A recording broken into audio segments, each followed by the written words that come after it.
स्वामी समर्थ. तुम्हा सर्वांचं माझ्या चॅनलमध्ये मनापासून स्वागत आहे. तर बघा, आजच्या व्हिडिओमध्ये मी तुम्हाला संक्रांत कोणत्या रंगावर आली आहे, म्हणजेच कोणत्या रंगाचे वस्त्र आपल्याला या दिवशी घालायचे नाही, त्याचबरोबर कोणत्या रंगाचे कपडे या दिवशी घालायचे आहे, अशी संपूर्ण माहिती देणार आहे. यासाठी हा व्हिडिओ पूर्ण बघा, जेणेकरून तुम्हाला संपूर्ण माहिती मिळेल. जर तुम्ही चॅनलवर नवीन असाल तर चॅनलला सबस्क्राईब करायला मात्र विसरू नका आणि व्हिडिओला लाईक करायला मात्र विसरू नका. तर बघा, इंग्रजी नवीन वर्षात येणारा पहिला सण तो म्हणजेच मकर संक्रांती आणि आपल्या हिंदू पंचांगाप्रमाणे हा सण पौष महिन्यात साजरा करतात. पौष महिन्यात जेव्हा सूर्य मकर राशीत प्रवेश करतो तेव्हा संक्रांतीचा सण साजरा केला जातो. संक्रांती हे एक देवी आहे. ही देवी दुसरी कोणी नसून आई जगदंबेचंच एक स्वरूप आहे. पण या देवीने मकर संक्रांतीच्या दिवशी सक्रासूर या नावाच्या राक्षसाचा वध केला होता. त्यामुळे या देवीला संक्रांती देवी असं म्हटलं जातं. ही संक्रांती देवी मकर संक्रांतीच्या दिवशी दरवर्षी वेगवेगळ्या वाहनांवर बसून येत असते. तसेच संक्रांती मातेच्या हातामध्ये वेगवेगळ्या प्रकारचे शस्त्र असतात. दरवर्षी ती वेगवेगळ्या प्रकारची रंगाची वस्त्र नेसून येते. म्हणजेच वर्ष बदललं की देवीच्या वस्त्राचा रंग बदलतो, वाहन बदलतं, शस्त्र बदलतं. म्हणजेच प्रत्येक वर्षी थोडाफार बदल संक्रांती देवीमध्ये होत असतो. प्रत्येक वर्षी ही संक्रांती देवी एक वेगळं रूप धारण करून येत असते. या संक्रांती देवीची एक छोटीशी कथा सांगायची झाली म्हणजेच फार वर्षापूर्वी सक्रासूर या नावाचा एक राक्षस होता. तो लोकांना फार पीडा देत होता. त्याला मारण्यासाठी देवीने संक्रांतीचे रूप घेतलं. या संक्रांती देवीने सक्रासुराचा ठार केला आणि लोकांना सुखी केले. म्हणून सर्वांनी शक्यतो तिने घातलेले वस्त्र परिधान करू नये असे म्हणतात. अशी या मागची एक छोटीशी कथा आहे. दरवर्षी पंचांगात संक्रांती देवीचे वर्णन असते. ती अमुक वाहनावर आहे, या दिशेकडून या दिशेकडे जात आहे, अशा प्रकारचे वर्णन असते.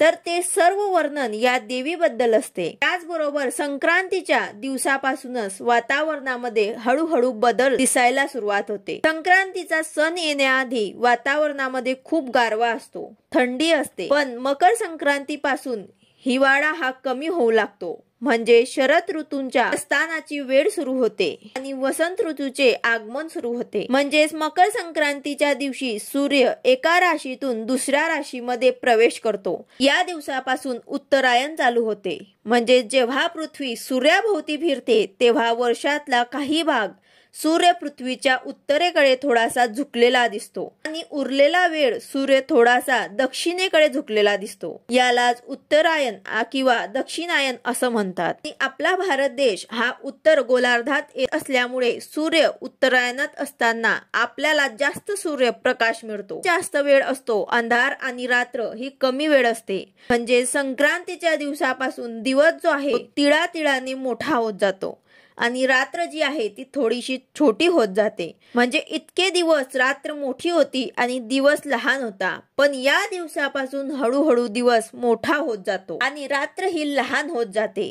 त्याचबरोबर मकर संक्रांतीच्या दिवशी स्नान आणि दान या गोष्टींचे खूप महत्व आहे. त्या दिवशी पवित्र नदीमध्ये स्नान करणं खूप शुभ मानलं जातं. पवित्र नदीमध्ये स्नान केल्याने सूर्यदेवाचा आशीर्वाद मिळतो. त्याचबरोबर पुण्याची प्राप्ती होते. तसेच या दिवशी दान केल्याने सर्व प्रकारच्या मनोकामना देखील पूर्ण होतात. या दिवशी दान करणे सुद्धा खूप पुण्यकारक मानले जातो. त्यामुळे या दिवशी स्नान, दान आणि देवांचे दर्शन केल्याने पुण्याची प्राप्ती होते. सूर्याचा आशीर्वाद सुद्धा मिळतो. सक्रासुराचा वध करण्यासाठी संक्रांतीचे रूप धारण केलेल्या देवीचे स्मरण करण्याचा हा दिवस. त्यामुळे पंचांगानुसार या देवीने मकर संक्रांतीच्या दिवशी जे वस्त्र परिधान केले आहेत त्या रंगाचे कपडे घालू नये असे म्हटलं जातं. दरवर्षी येणाऱ्या मकर संक्रांतीला देवी वेगवेगळ्या रंगाचे कपडे घालते. त्यामुळे त्या रंगाचे कपडे घालू नये असे सांगितले जाते. आपण नेहमी असं ऐकत आले आहे की संक्रांतीच्या दिवशी काळ्या रंगाचे कपडे घालायचे असतात. या दिवशी काळा रंग अतिशय शुभ मानला जातो.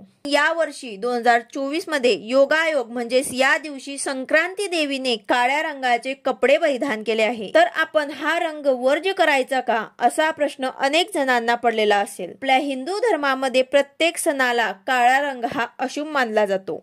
मात्र प्रत्येक वर्षी आपण संक्रांतीच्या दिवशी काळे कपडे आवर्जून परिधान करत असतो, कारण या दिवशी थोडीफार थंडी असते आणि काळ्या रंगाचे कपडे बाहेरची उष्णता शोषून आपले शरीर ऊर्जात ठेवतात. म्हणून या दिवशी आवर्जून काळ्या रंगाचे कपडे घातले जातात. या वर्षी स्वतः संक्रांती देवीने काळ्या रंगाचे वस्त्र परिधान केले आहे, म्हणजे या वर्षी संक्रांत ही काळ्या रंगावर आली आहे. आणि आपल्याकडे पूर्वीपासून परंपरा आहे की संक्रांती देवीने ज्या रंगाचे वस्त्र या वर्षी परिधान केले आहे त्या रंगाचे वस्त्र आपल्याला त्या दिवशी घालायचे नसतात. कारण बघा, आपण पूर्वीपासूनच ज्या रंगावर संक्रांत आली आहे त्या रंगाचं वस्त्र शक्यतो घालत नाहीत, की पहिल्यापासूनच ही पद्धत आपल्या समाजामध्ये आहे. त्यामुळे दरवर्षी जरी आपण संक्रांतीच्या दिवशी काळे कपडे घालत असतो तरी या वर्षी मात्र काळ्या रंगावर असल्यामुळे आपल्याला या वर्षी काळे कपडे घालता येणार नाही किंवा काळ्या रंगाची साडीही नेसता येणार नाही. पण काही जणांना ही अंधश्रद्धा वाटत असेल तर त्यांनी कोणतेही नियम पाळू नयेत. आपला कोणताही आग्रह नाही, त्यांना हवं ते करू शकतात. पण अजूनही चालत आलेल्या रूढीनुसार किंवा परंपरेनुसार सर्व माहिती मी तुम्हाला दिलेली आहे. मग तुम्हाला वाटेल या दिवशी कोणत्या रंगाचे कपडे घालायचे, तर या दिवशी तुम्ही फिकट रंगाऐवजी गडद म्हणजेच डार्क रंगाचे कपडे घालू शकतात. गडद रंगाचे कपडे आपले शरीर ऊर्जात ठेवत असतात, कारण गडद रंग हे उष्णता शोषून घेतात. त्यामुळे आपले शरीर हे ऊर्जात राहतं आणि आपलं थंडीपासनं संरक्षण होत असतं. त्यामुळे तुम्ही या दिवशी गडद रंगाचे कपडे वापरू शकतात.